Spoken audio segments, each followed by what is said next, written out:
We're learning more about migrant detention centers that the Biden administration is keeping unaccompanied minors in. Now, previously, the Biden administration refused to be transparent and did not allow the media to tour these facilities. But now the Associated Press and CBS News were both able to tour the main detention facility for unaccompanied migrant children in the border, and it's the facility in Donna, Texas specifically. So we're gonna show you some video in just a second, but I think that giving you a little more context into what the reporters experienced is important, because unfortunately the situation is just as bad as we had suspected.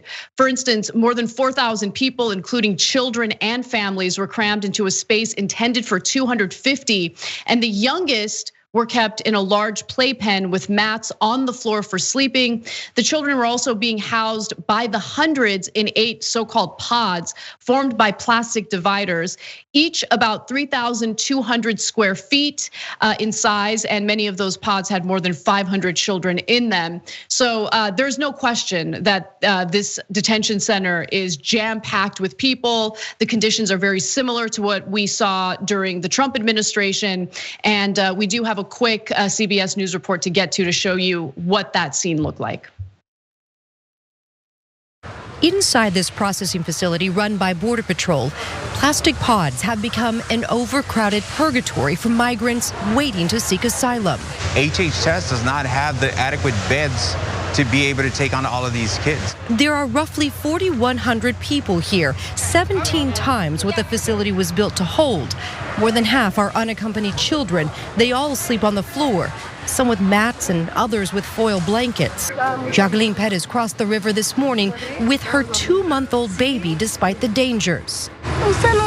We do it out of necessity, otherwise we wouldn't come here, she says. She left Guatemala to find a job in the United States and will likely end up at the Donna facility. This is where the smallest children stay. Somehow they crossed into the US alone, now awaiting their fate in a tiny space never meant for children. So Jean, there's no question that this is a difficult situation. Biden has committed to avoiding the deportation of unaccompanied minors, mostly because the federal courts demand that he commit to that. The tail end of the Trump administration had a federal court ruling indicating that he couldn't just use deportation of unaccompanied minors as the default strategy. So he had no choice but to allow them into these facilities for processing as well. But these children are only supposed to be in the detention facilities for 72 hours max. And unfortunately, they're spending a lot more time there because there's a backlog, there aren't enough resources committed to actually dealing with this situation appropriately. And really, there is no difference in the way that these migrant children are being treated right now versus how they were treated toward the end of Trump's administration. This is different, let me be clear. This is different from taking children away from their parents at the border. That was Trump's zero tolerance policy. In this case, you have an influx of unaccompanied minors coming to the border, and Biden is bringing them in because he has to. But the way it's kind of being reported makes it seem like there's a significant difference effectively in the way that these migrant children are being processed, and that's just not true. That's not the case. Yeah, there's arguably in some of the photos less chain link. That's about it. That's pretty much it. It doesn't really seem like much of a difference. You still end up with a bunch of people sleeping on the ground. By the way, maybe we don't need to remind people of this. It's still a pandemic. You cannot cram people together like that if we were in a totally cool public health situation. We are very much not, though. And so it's dangerous for a ton of different reasons. That is one of the big ones. We can go through all the things that we always say when we talk about this, about how Biden, theoretically has better motives and blah, blah, no Stephen Miller, blah, blah. But at the end of the day, there's still a ton of people there. It didn't happen like a week ago. We've been talking about this for weeks now. I think we can expect better than the mats. I think we can. I think that if we can, our military has a missile with blades that spring out so they can hit a car and kill people in the car without an explosion, just from the actual blades. It's that accurate. We can't figure out how to purchase beds. There's no mattresses nearby. There's no Walmart or anything like that. We only have a defense budget of like $700 or $800 billion. So clearly it would take months and months to figure out how to get people off the ground, or to how to make some extra space, or how to, like, we're not traveling. Rent out hotels, rent out motels. You could do all of this. And maybe you can't do it in one day, but I do not think it is unreasonable to expect that in a month, 2 months, you can't figure that out. It just seems completely unacceptable. Motivation's better, whatever. That buys you a couple of days, I guess, to figure it out. And now we get to expect that we don't end up with a situation that is indistinguishable from under Trump. And one really last final point, people should be way more pissed off at the press secretary right now, because the press secretary swore a couple weeks ago, oh, we'd love to let you people in. We just have to figure out like the security for their privacy or whatever. Nope, it's because it looked like that. That's why they didn't want the cameras in there. There's no different security thing. You can still see them in the video now, except what you see is really bad and inconvenient to them. So I really hope that Biden and the press secretary get some hard questions about their previous delaying tactics. I mean, look, to be, I guess, fair to reporters, that was really the only thing that reporters had any interest in asking Biden about during his first press conference, his first presidential press conference.